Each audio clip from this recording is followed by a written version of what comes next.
Muraho, shalom shalom, inshuti z'umusaraba, inshuti zanjye, umuryango wanjye, ndashimira Imana inyemereye kuba nongeye kuboneka ahangaha kugira ngo dusome ijambo rito. Ntabwo mfite amagambo menshi, ndasoma mu gitabo cya Ingoma za mbere, ibice byaho ni 4, ni inkuru ya Yabesi. Ni inkuru ya Yabesi, ukuntu Imana amaze kumenya ibye, Imana yamugiriye neza. Mfasha dusome mu izina rya Yesu.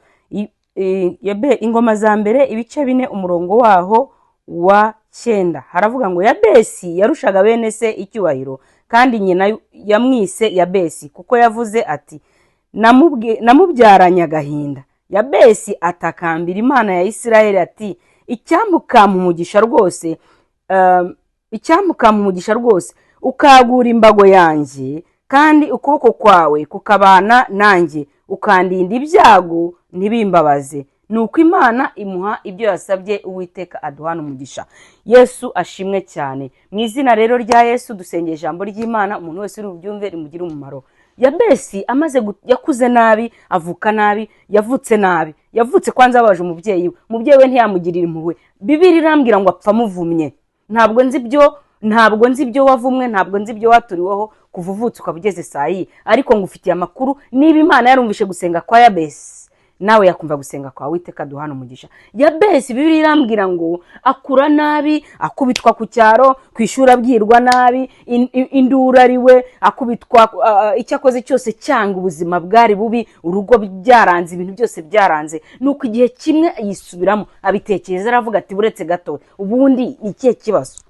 Yegera umuryango, yegera abavandimwe, aramubwira ati we ntabwo ubizi, ugiye kuvuka igihe wavukaga nyoko yagiye kubisatindaho. Gutindaho kwe bimutera kugira agahinda, yakwita Yabesi ngo kuko byaranye agahinda. Ako gahinda rero niyo miruho yose nibyo bikuriho.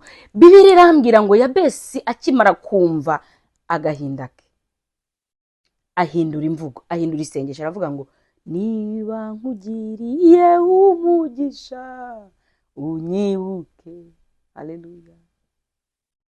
Ijisho ryawe nirimbeho ibihe n'ibihe. Umva, ngwiri n'isengesho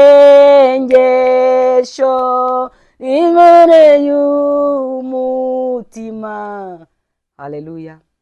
Ngo niba nkugiriyeho umugisha. Asenga nk'uko uyu mukozi w'Imana umuhanzi yaririmbye, asenga isengesho, aravuga ati Mana gutabara, niba nkugiriyeho umugisha unyagurira imbago, umpindurira izina. Bibiliya irambwira kuri uwo murongo tuhasubiremo gatoya, haravuga ngo yahise, haleluya,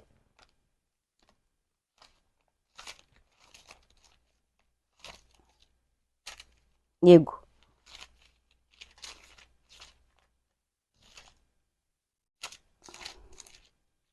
Bibiliya irambwira hasi haravuga ngo icyampa ukampa umugisha rwose, ukagura imbago yanjye, kandi ukuboko kwawe kukabana nanjye, ukandinda ibyago ntibimbabaze. Hasi haravuga ngo nuko Imana imuha ibyo yasabye, nawe Uwiteka aguhereze ibyo usabye. Imana iduhana umugisha. Shalom shalom, Imana ibahezagire.